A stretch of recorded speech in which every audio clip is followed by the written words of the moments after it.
A group called the elders, which I guess makes the decisions, which means I shouldn't know anything that's going on. There are a few children, and there are a few, like Elsie, who takes care of the children.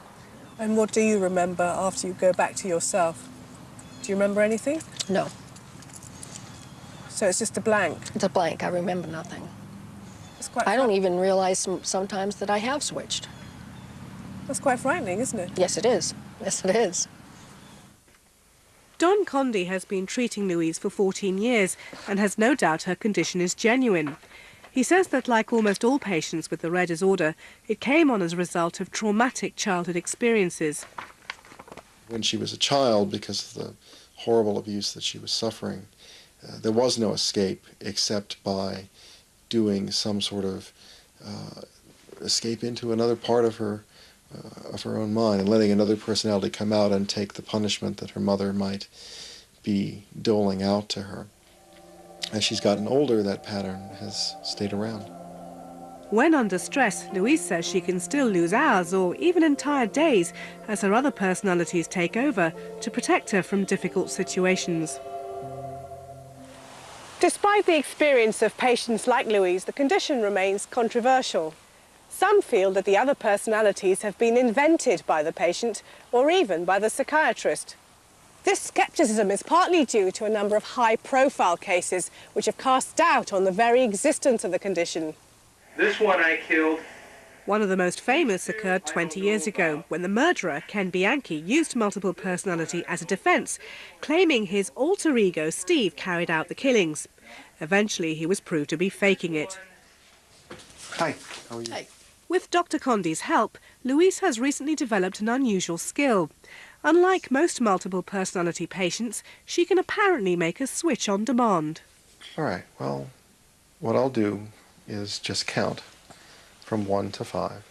All right. Dr. Condy says he isn't using hypnosis, simply a technique to help Louise focus. 3, 4, 5. Oh, bonjour, médecin. Comment ça va? This is Elsie, a French-speaking character. Bon, I'm good. Why? I've been watching.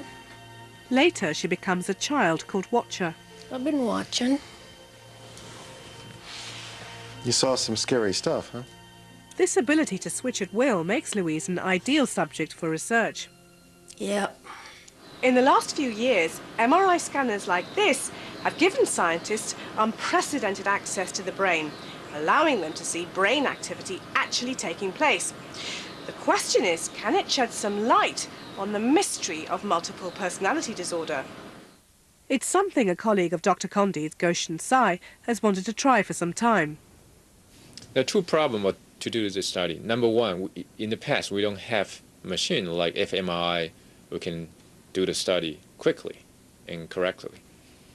Number two, we don't have the right subject, which can kind of control their switching, because we need to have them to switch on the scanner.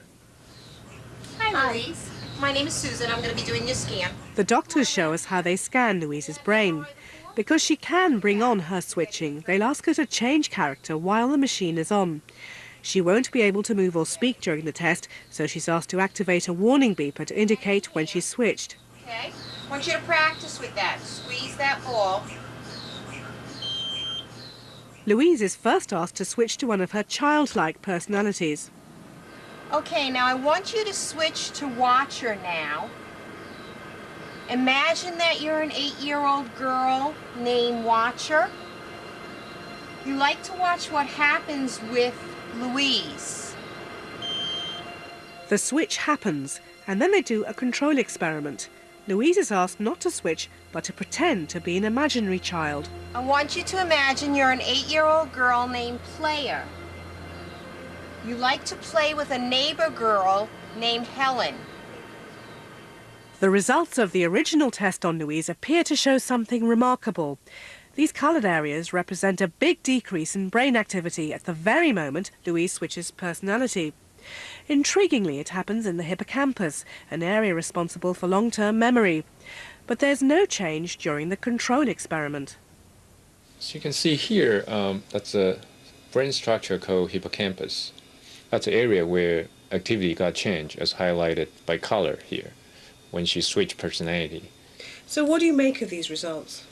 To me, that is saying that there's a brain basis for her personality switching. For Louise, the results are great news. I was ecstatic over the results because there was finally proof, a way to prove for all those people out there who don't believe that it exists. There was finally proof that it does. Louise is now happily settled with her new husband, Cliff, and hopes before long she'll stop switching personality. The psychiatrist would like to do more tests on her and find other similar patients to see if the results are more than a one-off. If so, it's hoped the work may one day lead to a definitive test for the condition and even new treatments. Well, Louise certainly feels vindicated by the results of the scan, but the researchers in Boston think there's still a lot more work to do. And as it's such a controversial condition, we have with us Dr. Raj Prasad and Dr. Tonmoy Sharma. Now, Dr. Prasad, you are convinced that the condition exists.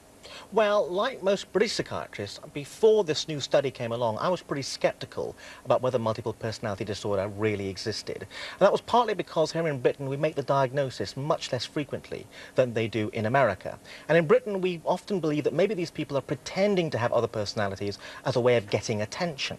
But the important thing about this new study and why it's very persuasive is that while this lady was in the brain scanner, they asked her to pretend to be another personality.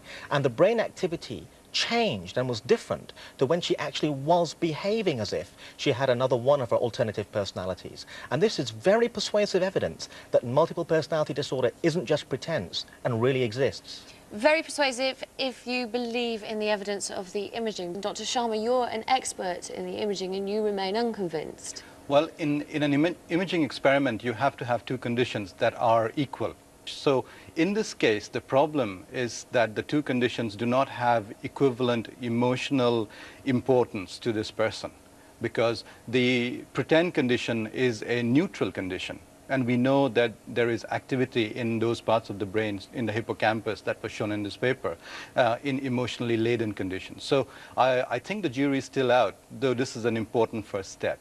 What you are both in agreement about is that we do need hard evidence for the existence of this condition in patients. Why is that? Well, we do because in many situations, like in a criminal trial, some people claim to have multiple personality disorder as a way of getting out, of taking responsibility for their actions. And this kind of new technology will finally be able to tell us when people really have a disorder or are just pretending. Thank you both very much.